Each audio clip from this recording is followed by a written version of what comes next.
Assalamualaikum warahmatullahi wabarakatuh. Alhamdulillah hamdan katsiran tayyiban mubarakan fihi kama yuhibbu rabbuna wa yarda. Asyhadu an la ilaha illallah wahdahu la syarika lah wa asyhadu anna Muhammadan abduhu wa rasuluhu wa ba'd.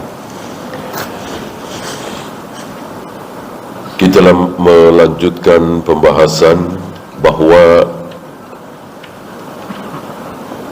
pemahaman kita dan pemahaman siapapun terhadap sebuah ayat atau sebuah hadis harus dibatalkan apabila apa kemarin? Apabila bertentangan dengan pemahaman para sahabat. Ini kaidah. Ini tidak ada tawar-menawar. Karena sebaik-baik pemahaman adalah pemahaman para sahabat. Sebaik-baik iman, imannya para sahabat. Sebaik-baik ibadah, ibadahnya para sahabat. Dan seterusnya. Siapa yang menjamin? Allah. Allah langsung yang menjamin. Fa'in amanu bima amantum bihi faqad ihtadaw. Seandainya mereka manusia itu beriman persis seperti imannya kalian. Kalian siapa? Kalian ketika ayat ini turun. Siapa lagi kalau bukan sahabat? Ketika ayat ini turun belum ada tabi'i, belum ada Hasan Basri, Tawus, Atha bin Abi Rabah, Abdullah bin Mubarak, belum ada Abu Hanifah, belum ada Imam Malik, Imam Syafi'i, Imam Ahmad bin Hanbal, belum ada Imam Bukhari, Muslim, Abu Daud, Nasai, Tirmidzi, Ibnu Majah. Satu-satunya kaum muslimin yang hidup ketika ayat ini turun dan ketika Al-Quran turun adalah para sahabat. Maka kalian di sini siapa? Tentu sahabat. Jika manusia beriman seperti imannya para sahabat, gitu kira-kira.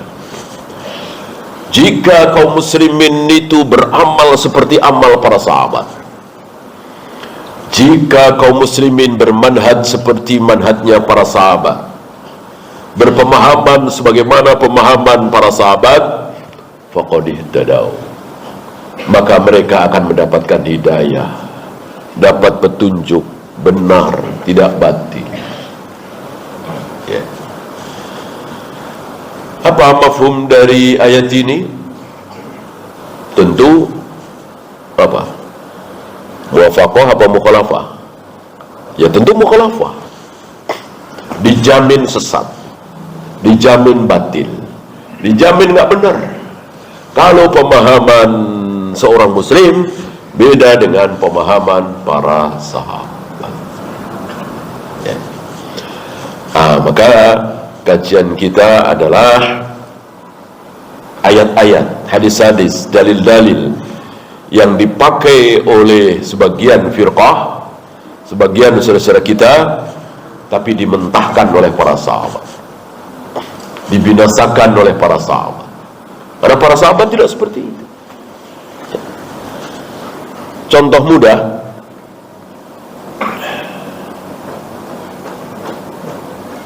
wasariqu wasariqatu faqta'u aydiyahuma.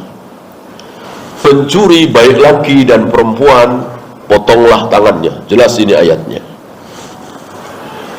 Bagaimana memahami ayat ini?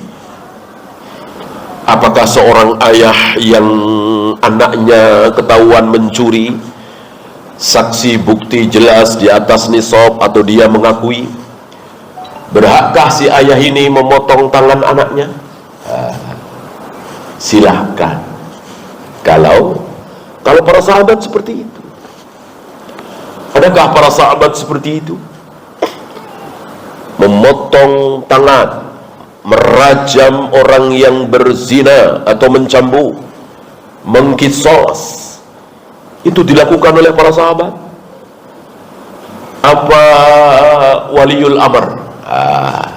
Di sini di sini. Pernah kejadian dulu tahun 2000-an ya, 2000 apa 99 di Ambon, buntut dari kerusuhan Ambon. Itu masih ingat barangkali ya, ada Laskar Jihad. Nah, ada anggota Laskar ini yang berzina. Dia mengaku pengen tobat, dirajam. Lihat, memakai simbol Islam, namanya luar biasa, Laskar Jihad, tetapi tidak faham. Mereka mengira bahwa siapapun dari kita berhak merajam, motong tangan, mengkisos, ya. Padahal itu semua adalah hak waliul amr.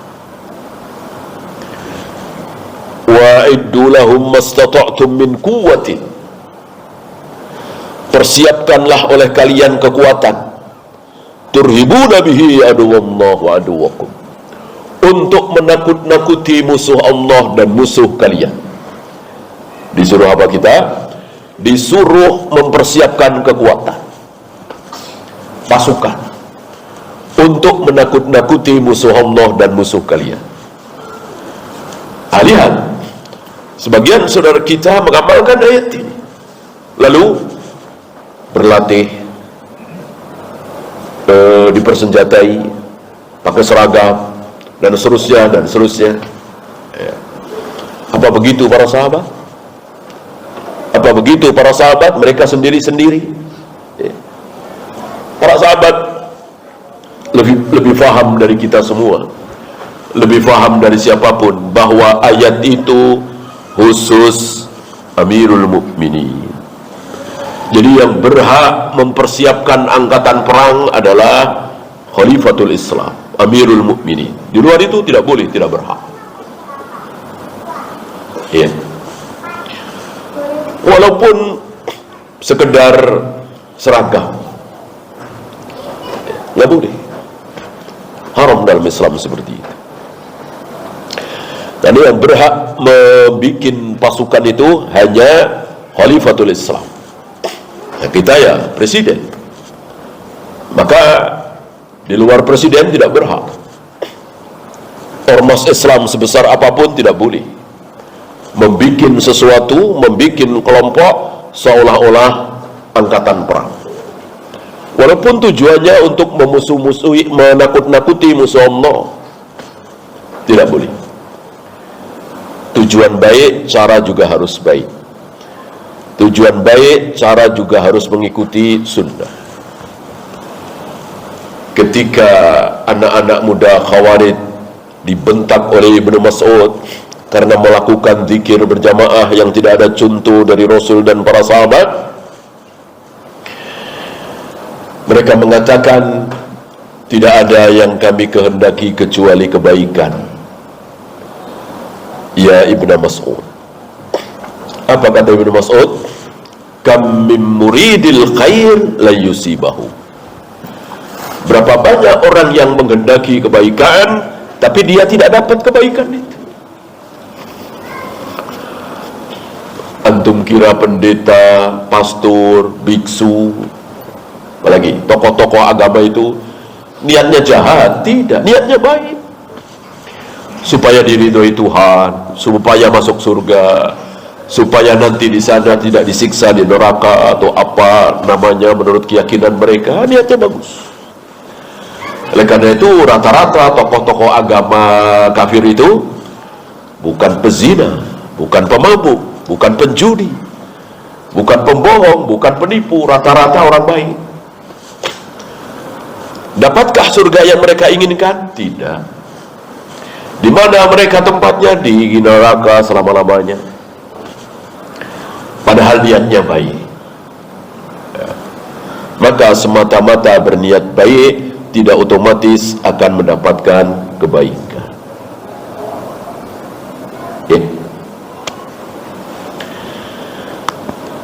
Ya, kita masuk contoh berikutnya. Jenggot kemarin sudah ya.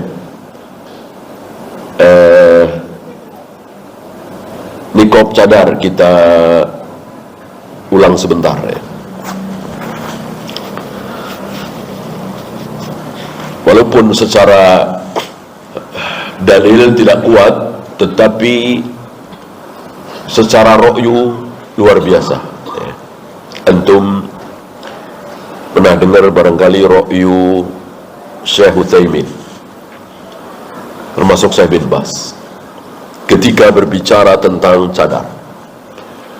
Beliau mengatakan telapak kaki seorang wanita saja wajib ditutup, apalagi tentang telapak kaki seorang wanita aurat jelas, tidak ada perselisihan, jelas sejelas-jelasnya.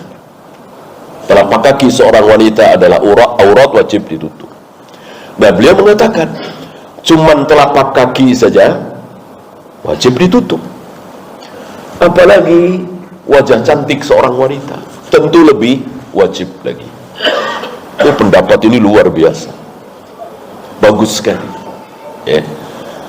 Tapi lihat pendapat ini, hujah ini, istidlal ini, argumen ini, lihat para sahabat. Kalau betul wajib, insya Allah tidak ada satupun sahabiah yang menampakkan wajahnya. Tidak ada satupun sahabat yang membiarkan istrinya, anak perempuannya tidak pakai cadar. Riwayat mengatakan istrinya Abu Bakar tidak memakai cadar. Bahkan nggak tanggung-tanggung, Fatimah putri Nabi SAW. Insyaallah antum masih ingat kisah bagaimana Imran bin Husain sedang bersama Nabi dan para sahabat di situ. Tiba-tiba datang siapa kemarin? Fatimah dengan wajah pucat, mungkin karena sakit. Nah, Nabi meletakkan tangannya yang mulia di dada Fatimah. Ini persaksian dari Imran bin Husain ya. Seketika wajah Fatimah memerah, tidak pucat lagi ya. Tentu ini dalil yang sangat gamblang, jelas bahwa Fatimah tidak pakai cadar di hadapan Nabi, di hadapan para sahabat. Mustahil Rasulullah SAW membiarkan putrinya menampakkan aurat di depan laki-laki ajnabi. Ini contoh tegas betapa pemahaman para sahabat itu harus jadi pegangan. Jadi walaupun ayat hadis seolah kita amalkan itu benar, tapi para sahabat tidak mengamalkan seperti itu, kita merujuk ke sahabat. Kemarin kita bahas kalau tidak salah azan, ya kan? Sabda Nabi alaihi salatu wassalam, genapkan azan, ganjilkan qomat. Itu kan jelas. Genapnya azan berapa? 2. Hayya 'alas shalah 2 kali, hayya 'alal falah 2 kali, asyhadu an la ilaha illallah 2 kali, asyhadu anna Muhammadar Rasulullah 2 kali. Kecuali azan Abi Mahdurah, agak sedikit berbeda. Azan Abu Mahdurah, azannya seperti biasa. Sebelum hayya 'alas shalah, syahadatnya diulang lagi.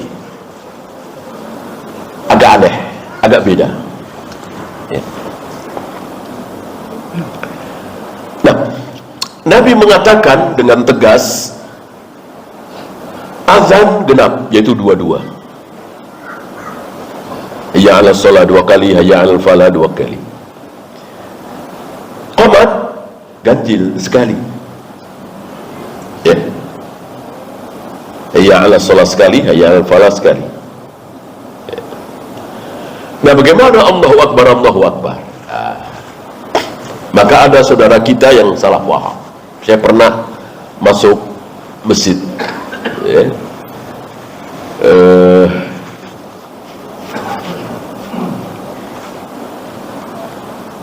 dekat Pejompongan situ ya. Itu begitu. Allahu Akbar, asyhadu an la ilaha illallah, asyhadu anna Muhammadar Rasulullah, hayya 'alas shalah, hayya 'alal falah, qad qamatis shalah, Allahu Akbar, la ilaha illallah gitu. Kalau kita kan Allahu Akbar, Allahu Akbar. Gitu ya. Kan sampai Nabi jelas.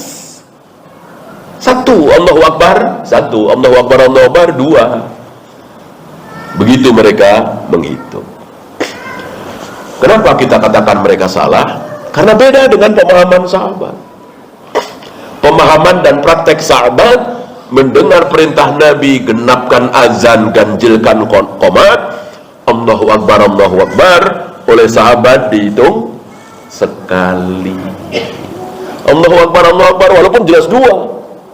Allahu Akbar kan dua, dihitung sekali. Dan itu yang dipraktekkan oleh para sahabat. Nggak ada riwayat para sahabat qomat Allahu Akbar, asyhadu an la ilaha illallah, nggak ada. Tidak seperti di masjid itu. Dan di Bandung banyak. Ya. Karena mereka memahami hadis tidak berdasarkan pemahaman para sahabat. Seolah apa ya? Seolah sabda Nabi, ayat Al-Quran, belum ada pengamal nomor satu. Kalau P4 ya, antum masih ingat tahun 80-an, ya 80-an sebelum 90-an, penataran P4 kan dahsyat luar biasa. Dan isinya bagus sekali, gak ada isinya yang jelek. Isi P4 itu kan berbicara tentang kejujuran, dermawan, saling membantu, tenggang rasa, tepo seliro, dan seterusnya.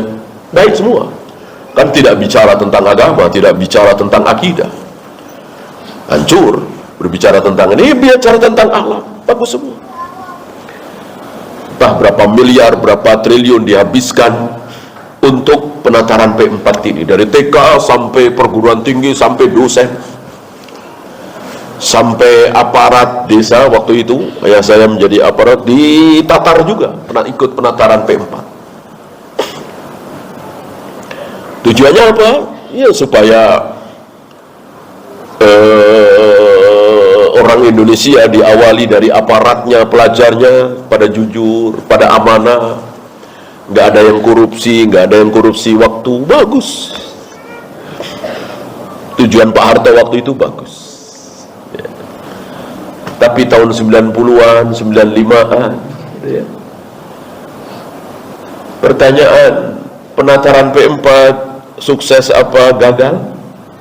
Jawabnya gagal total. Ya kan? Buktinya korupsi di mana-mana. Kebohongan di mana-mana, cacian, makian, dan seterusnya. Kenapa? Karena tidak ada pengamal nomor satu itu siapa? Pengamal P4 nomor satu itu siapa? Nomor 2 siapa? Nomor 3? Nggak ada. Nggak ada yang berani jawab, nggak ada yang berani tampil. Kalau pengen menjadi Pancasilais sejati, contoh si A, si B, si C, nggak ada. Beda dengan Islam. Kalau pengen jadi Muslim sejati yang baik dan benar di mata Allah dan Rasulnya, contohlah Abu Bakar, Umar, Utsman, Ali, Zubair, Talha, para sahabat ridwanullah alaihim jami'an. Itu patokannya ada. Jadi kalau ada perselisihan, perdebatan, ya tinggal mengembalikan saja. Para sahabat melakukan apa tidak? Para sahabat melakukan apa? Ini pun banyak yang tidak paham. Lihat saudara-saudara kita, profesor, doktor, hafal Al-Quran, hafal ribuan hadis, tetapi mereka tahu para sahabat tidak ada yang kenal salawat nariyah. Dia berani mendakwahkan, melazimkan, mendawamkan salawat nariyah. Berarti kan nggak paham. Kaidah mendasar ini mereka nggak paham. Mereka tahu para sahabat tidak ada yang mentahlilkan kematian 3 hari, 7 hari, 40 hari. Para sahabat juga tidak ada yang merayakan maulid Nabi. Mereka dengan santainya, dengan mantapnya melakukan tahlilan, melakukan maulid Nabi. Kaidah sederhana ini mereka tidak faham. Apa kaidah besar? Lau kana khairan lasabaquna ilaih. Mereka tidak faham ini. Mereka tidak tahu ini. Terjadilah apa yang terjadi. Semakin tidak faham, semakin tidak faham, semakin tidak faham. Seolah siapapun boleh menafsirkan ayat, boleh menafsirkan hadis, suka-suka mereka. Ketika ditanya apa dasarnya, jawabnya namanya juga tafsir. Namanya juga tafsir. Ya tergantung yang menafsirkan. Innalillahi. Ya. Tafsiran ayat, tafsiran hadis sudah selesai dengan sempurna. Kapan? Di zaman sahabat. Tidak ada ilmu baru dalam tafsir. Tidak ada ilmu baru dalam tafsir hadis. Tidak ada. Mereka mengatakan ada. Ya.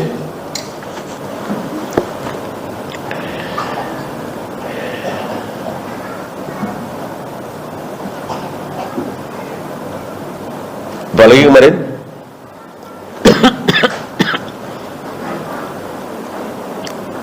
setelah tahallul disuruh, udah kemarin, wa idza halaltum fastaudu. Jika kalian selesai tahallul, sudah menggunting rambut, memendekkan rambut, boleh, menggunduli lebih baik 1:3. Kata Allah, fastaudu. Jika kalian selesai tahallul, berburulah. Berburulah. Fi'ilnya fi'il apa ini? Amr, perintah. Berarti wajib dong. Al-aslu fil amri lil wujub. Hukum asal dari sebuah perintah adalah wajib. Berarti karena disuruh berburu, wajib berburu. Jadi kalau kita selesai tahallul nih harus berburu, kan mestinya begitu. Nah, sama dengan yang tadi. Lihat para sahabat. Apa iya para sahabat selesai tahallul semuanya berburu? Tidak. Tidak. Para sahabat lebih faham ayat ini daripada kita semua. Seandainya betul wajib berburu setelah tahallul, tentu para sahabat yang pertama kali mencontohkan. Semuanya berburu ketika tahallul. Ini enggak.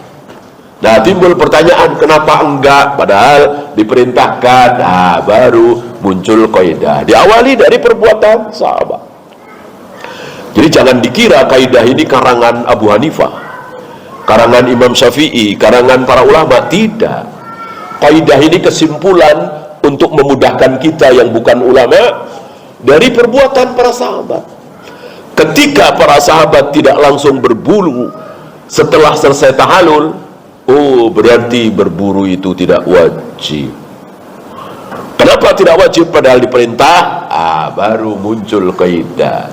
Karena perintah tersebut diawali oleh larangan. Kan orang yang sedang ihram dilarang berburu, dilarang motong rambut, dilarang potong kuku, dilarang memakai wewangian, dilarang pakai tutup kepala bagi laki-laki, dilarang pakai cadar bagi wanita, dilarang nikah, menikahkan, dan seterusnya dan seterusnya. Nah, setelah dilarang, sekarang disuruh. Setelah dilarang, sekarang disuruh. Muncul kaidah. Bukan kaidah baru, bukan. Ini kaidah lama, diketahui oleh Rasul dan para sahabat secara praktek lapangan, bukan secara teori. Akhirnya ditulis secara teori. Apa? Al-amru ba'dan nahyi lil ibahah. Perintah yang jatuh setelah larangan, maka perintah tersebut menjadi tidak wajib. Kapan saja Allah memerintahkan, tapi sebelum Allah memerintahkan didahului dengan larangan, maka perintah itu menjadi tidak wajib. Ini contohnya. Contoh lain, ziarah kubur. Nabi mengatakan, kuntu nahaitukum an ziaratil qabr fazuruha. Dulu aku larang kalian berziarah kubur, tapi sekarang berziarahlah.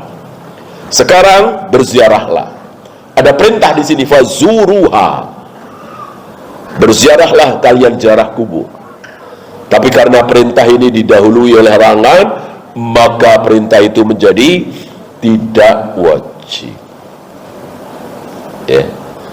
Sama dengan yang sering kita bahas, wa idza qudiyatis shalah fantashiru fil ard. Jika kalian selesai melaksanakan salat Jumat, bertebaranlah kalian di muka bumi. Artinya kembali bekerja, kembali ke pasar, kembali ke ladang, kembali ke kantor, kembali ke pabrik. Tidak boleh tidur, gitu ya. Tapi kenapa boleh tidur? Boleh tidak kembali ke pasar, boleh tidak kembali ke sawah. Karena perintah tersebut diawali oleh larangan. Larangan urusan dunia, jual beli dan seterusnya. Perintah yang jatuh setelah larangan, maka perintah tersebut menjadi tidak wajib. Ya. Dari mana kaidah ini? Sekali lagi, dari praktek para sahabat.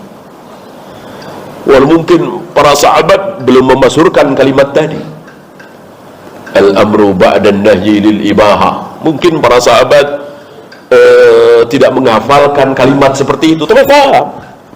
Prakteknya langsung faham.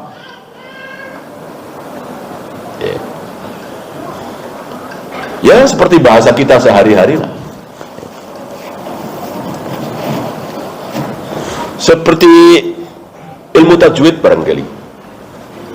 Karena kita bukan orang Arab, tulisan kita juga bukan tulisan Arab, sementara Al-Quran adalah bahasa Arab, tulisan Arab, maka butuh ilmu tajwid untuk bisa membaca Al-Quran dengan baik dan benar, ya. Nah, salah satu ilmu tajwid adalah jika nun mati ketemu ba, itu namanya apa? Iqlab.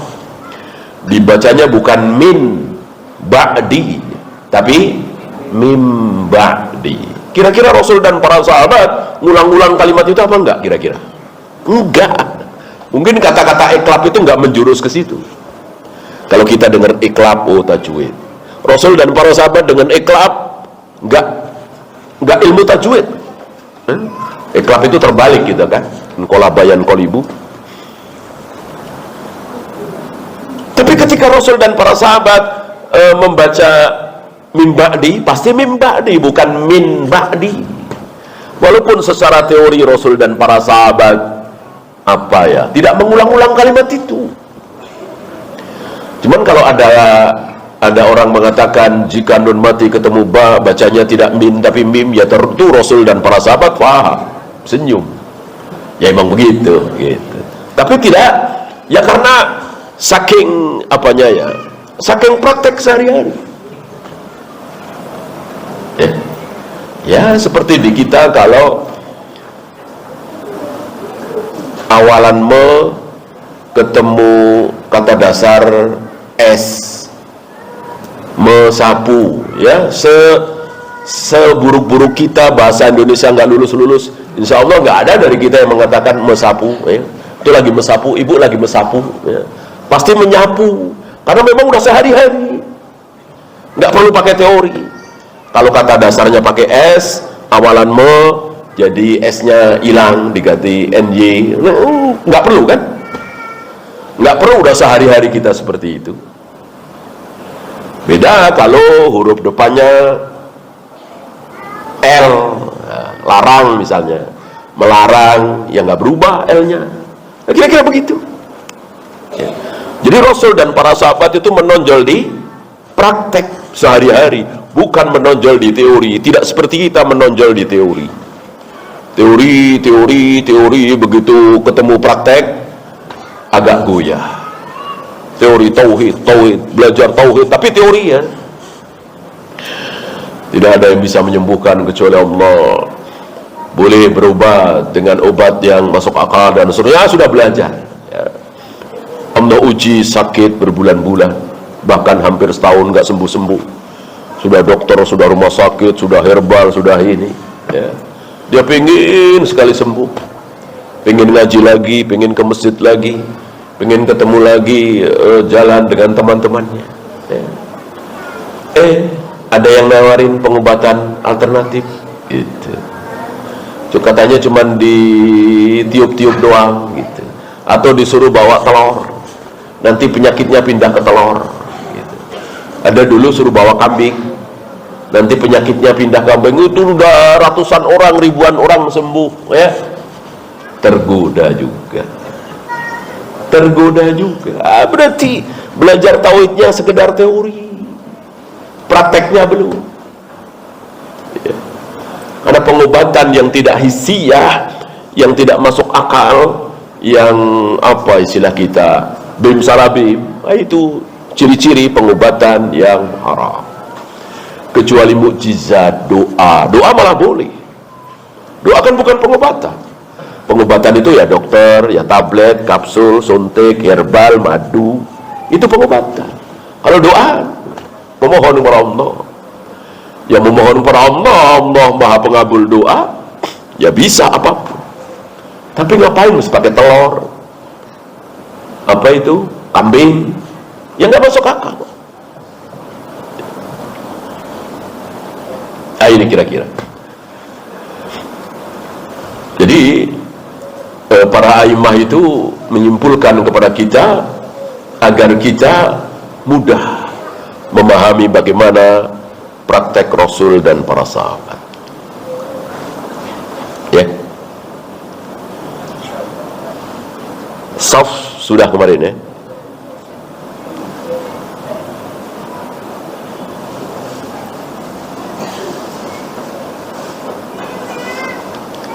Ketika Nabi mengatakan sawwu sufufakum,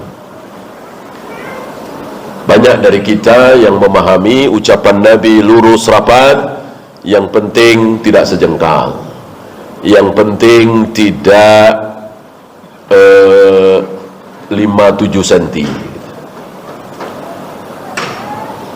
Sementara para sahabat prakteknya apa kemarin? Nalziku mankibana bimangkibi sahibina. Pundak kami betul-betul bertemu dengan pundak sebelah kami. Begitu juga al-qadam, telapak kaki bagian samping. Jadi bukan sekedar nyenggol.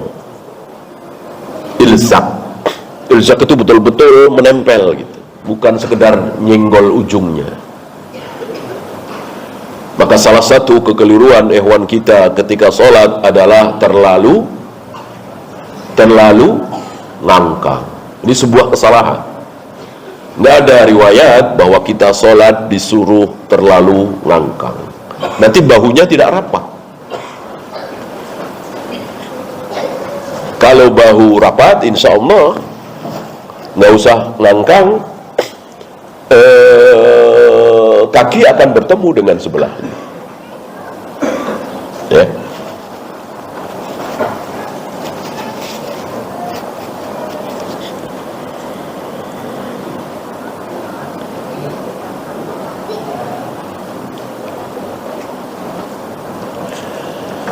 Kemudian sholat tahiyatul masjid, menarik nih ya. Banyak saudara kita memahami bahwa apapun yang terjadi ketika masuk masjid, sholat tahiyatul masjid. Setelah sholat tahiyatul masjid, baru qobliyah subuh, qobliyah zuhur, gitu ya. Banyak memahami seperti itu. Kata Nabi kan, jangan kalian duduk di masjid sebelum sholat 2 rakaat tahiyatul masjid. Jadi pemahaman saudara kita, pokoknya apapun yang terjadi, masuk masjid, ya sholat tahiyatul masjid. Setelah sholat tahiyatul masjid, silahkan apa qobliyah subuh, apa qobliyah zuhur gitu. bagaimana pemahaman para sahabat? Itu yang kita ikuti. Ternyata tidak ada riwayat. Para sahabat ketika masuk masjid, tahiyatul masjid dulu, habis itu qabliyah. Tahiyatul masjid dulu, habis itu qabliyah zuhur, atau qabliyah asar, atau qabliyah subuh. Tidak ada riwayat. Ya. Tentu para sahabat lebih faham dari kita semua. Ketika para a'immah melihat praktek para sahabat seperti itu, baru para sahabat menyimpulkan bahwa tahiyatul masjid itu khusus untuk orang yang mau duduk di masjid. Seperti tadi kan, antum datang ke sini kan mau duduk. Beda ketika tadi sebelum asar datang ke sini mau sholat kan, atau duhur datang ke sini mau sholat kan. Ketika sore ini antum datang ke sini kan mau duduk. Jangan, sholat dulu 2 rakaat tahiyatul masjid, gitu ya.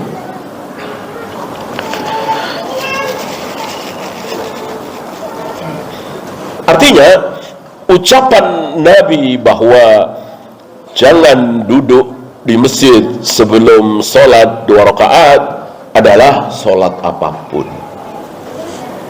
Sholat apapun, mau qobliyah subuh, mau qobliyah zuhur, mau sholat sunat wudhu, dan seterusnya. Nah, ketika semua sholat itu nggak ada di kita, ya, qobliyah zuhur, qobliyah subuh nggak mungkin, orang ini jam 5 sore misalnya. Sholat sunat wudhu enggak, orang udah tadi di rumah misalnya. Ya, sholat tahiyatul masjid. Bukan dicampur niatnya. Ini kesimpulan yang salah. Jadi tetap sholatnya 2 rakaat, tapi niatnya sholat tahiyatul masjid juga, sekaligus qobliyah zuhur misalnya, sekaligus sholat sunat wudu. Ini pendapat yang sangat lemah. Jadi tetap satu amal satu niat, satu niat satu amal, tapi sudah mewakili, sudah mencukupi, gitu ya. Ada pertanyaan?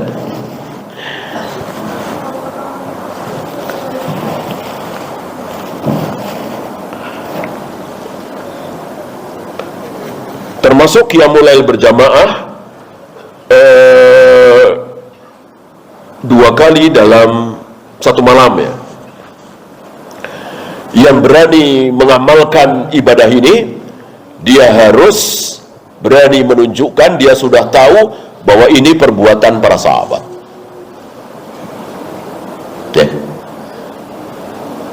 Yang belum tahu para sahabat pernah melakukan seperti ini kok dia berani, berarti kaidah besar ini dia nggak paham. Ya. Kan nggak mungkin ada sebuah amalan ibadah baik, benar, dapat pahala, tapi luput dari para sahabat. Apa tadi? Jadi kalau hari pertama sampai hari 20 berjamaah sholat tarawih di dalam satu masjid, ya sekali aja. Tapi 10 hari terakhir 2 kali. Sekali ba'da isya, sekali lagi menjelang sahur. Ya, kan begitu tuh. Kan begitu kan ngetrennya sekarang begitu. Ini pertanyaan besar, apakah ini dicontohkan oleh para sahabat apa tidak? Kalau dicontohkan tentu sami'na wa ata'na. Kalau tidak, bagaimana kita berani melakukan sesuatu yang para sahabat tidak mengamalkan? Apa iya kita lebih benar dari para sahabat? Lebih pintar dari para sahabat? Lebih berilmu dari para sahabat? Tidak mungkin. Ya. Tidak ada kebenaran kecuali pernah dilakukan oleh para sahabat. Bukan pernah dilakukan oleh Rasulullah justru, ya. Banyak hewan kita kadang-kadang kepleset, keseleo. Kalau itu benar, pasti sudah dilakukan oleh Rasulullah. Ada benar tapi Rasulullah belum pernah melakukan. Apa? Puasa Tasu'a kan Rasulullah belum pernah melakukan. Gitu. Merombak Ka'bah Rasulullah belum pernah melakukan, padahal benar. Mengumpulkan Al-Quran dalam satu mushaf Rasulullah belum pernah melakukan, padahal benar. Berjamaah salat tarawih setiap malam di bulan Ramadan, Rasulullah belum pernah melakukan, padahal benar. Nah, maka jangan diulang lagi gitu ya. Nanti kita akan diserang oleh ahlul bidah. Oh, mereka senang kalau kita bilang, oh kalau benar pasti Rasulullah sudah mencontohkan. Kena kita. Jangan bilang Rasulullah, sahabat. Kalau itu benar pasti para sahabat sudah melakukan. Ini nggak ada tawar menawar, nggak ada celah, karena nggak ada. Mana coba kebenaran, ibadah, kebaikan yang belum pernah dicontohkan oleh para sahabat? Mana? Dari mulai wudu, sholat, tayamum, mandi junub, tawaf, sa'i, nggak ada yang belum pernah dilakukan, diamalkan, dicontohkan oleh para sahabat. Ya. Kalau Rasulullah ada. Ya.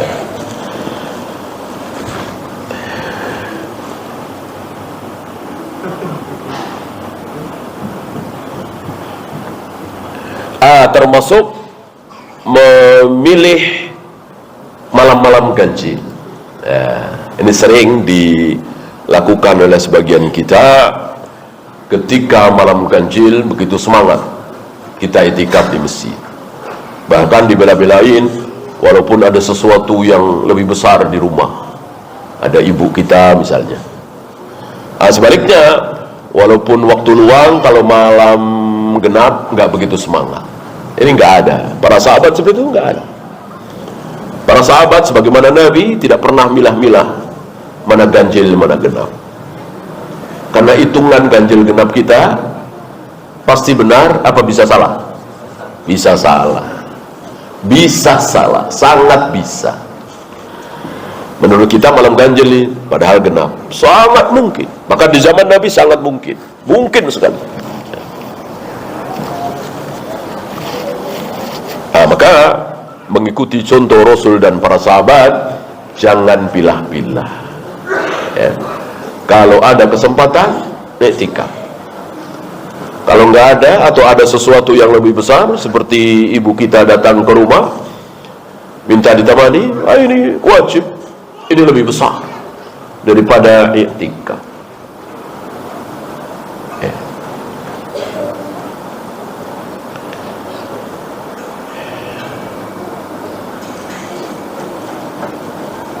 Ya, itu saja. Kita siap-siap berbuka. Subhanakallahumma bihamdika asyhadu an la ilaha illa anta astaghfiruka wa atubu ilaik. Assalamualaikum warahmatullahi wabarakatuh.